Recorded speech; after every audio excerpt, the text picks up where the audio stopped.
बच्चा पैदा हुआ है उसके लिए माँ को अपॉइंट किया गया है, वो उसका भाग्य है। ये यूट्यूब हमने खोली और सजेस्टेड वीडियो वही आ गई जो हम सोच रहे थे। तो जब माँ को वो सर्व करेगा तो वो उसका कर्म बन जाएगा। आपको कहीं पर 500 रुपये पड़े हुए मिल गए तो ये तुम्हारा भाग्य है। अब तुम उन 500 रुपयों से क्या करते हो ये तुम्हारा कर्म हो जाएगा।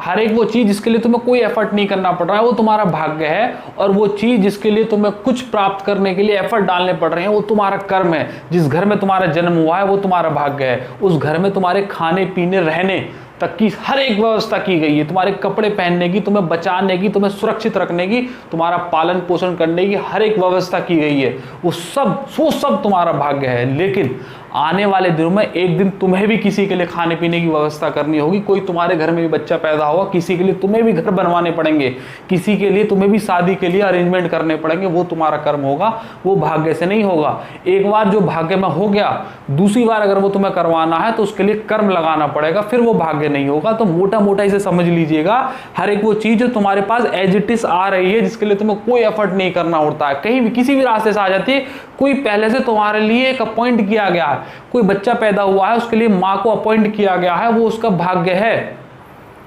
आगे चल के उसे भी माँ को सर्व करना है जैसे आज माँ उसको सर्व कर रही है।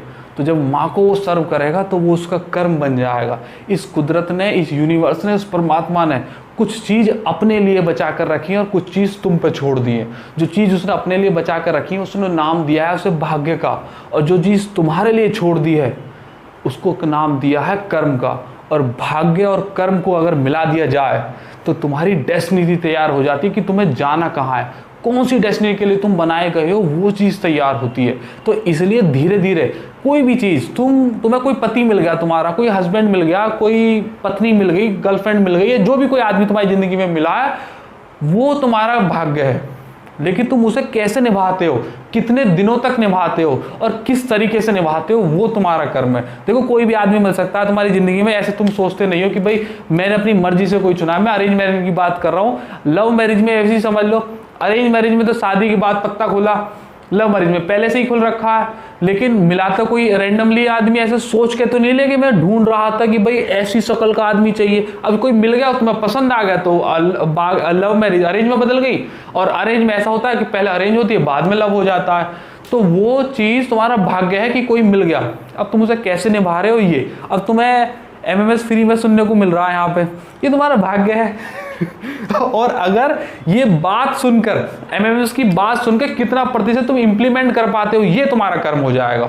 जो चीज़ तुम्हें मिल रही, जैसे हम कई बार ऐसा होता है कि हम जिस बारे में सोच रहे होते हैं रैंडमली उससे रिलेटेड इन्फॉर्मेशन हमारे सामने खुल जाती है, या हमारे सामने कोई बोल देता है, या यूट्यूब हमने खोली और सजेस्टेड वीडियो वही आ गई जो हम सोच रहे थे। ऐसा कई बार हो जाता है। अब तुम इसे यूनिवर्स का नाम दे दो या बोल दो कि परमात्मा की बहुत कृपा है मेरे ऊपर, या कुछ भी, कोइंसिडेंटली ऐसा भी हो सकता है। तो ये तुम्हारा भाग्य है। अब तुम वीडियो सुन लो, ये तुम्हारा भाग्य है। लेकिन वो सुनने के बाद या उस आदमी से मिलने के बाद जो तुम्हें ये वाली इंफॉर्मेशन दे रहा है उस पर तुम कितना प्रतिशत एक्शन लेते हो, ये तुम्हारा कर्म हो जाएगा। तो दोनों चीज में साथ में लेके चलो, क्योंकि भाग्य भी जरूरी है, क्योंकि इंफॉर्मेशन तो चाहिए। किसी भी रास्ते पर तुम्हें जाना है तो किसी ना किसी की तो तुम्हें जरूरत पड़ेगी, तो वो आदमी रैंडमली तुम्हारे सामने आएगा। जैसे तुम किसी कॉम्पिटिटिव एग्जाम की तैयारी कर रहे थे, तुम्हें कोई बुक्स चाहिए, सिलेबस चाहिए, करिकुलम चाहिए कि भाई मैं कैसे करूं। कोई अचानक से तुम्हें ऐसा कोई मिल गया, उसने कहा कि भैया ये बुक्स पढ़ के देख लो, उससे मेरा हो गया था, या फिर किसी और का हो गया था, या उस आदमी सेलेक्टेड हो गया था, वो ये वाली बुक्स करके देख लो, ये वाली कोचिंग में जाके देख लो, या कुछ उसने सजेशन दिए। ये तुम्हारा भाग्य है, इसके लिए तुम्हें कोई एफर्ट लगाने नहीं पड़े। लेकिन ये वाली इंफॉर्मेशन लेने के बाद जब तुम एक्शन लोगे, क्या पता उसने जो बुक्स बताई हो तुम्हें पसंद ना आती हो, तो वो तुम्हारा कर्म हो जाएगा।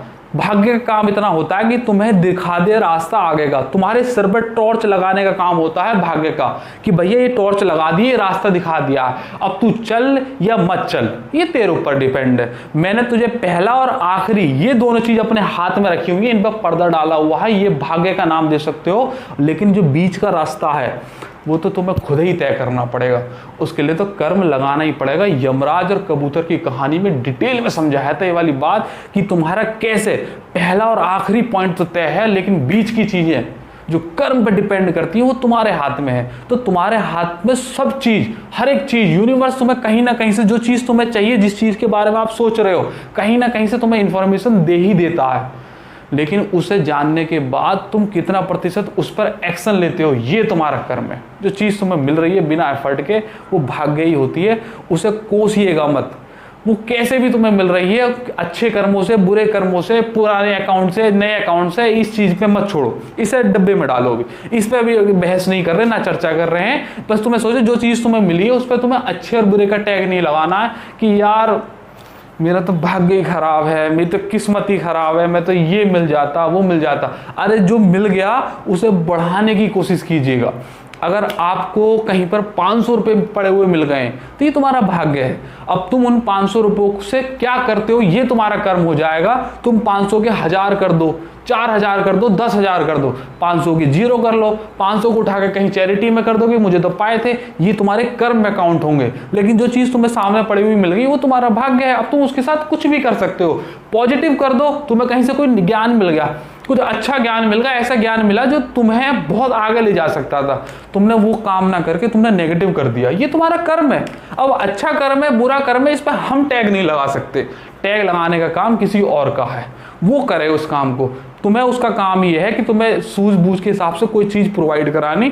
अब तुम उस पर एक्शन लेके देख लो भैया, क्योंकि तुम्हारे पास विवेक है, तुम्हारी बुद्धि है, सोचने समझने की तुम्हारे पास पावर्स हैं।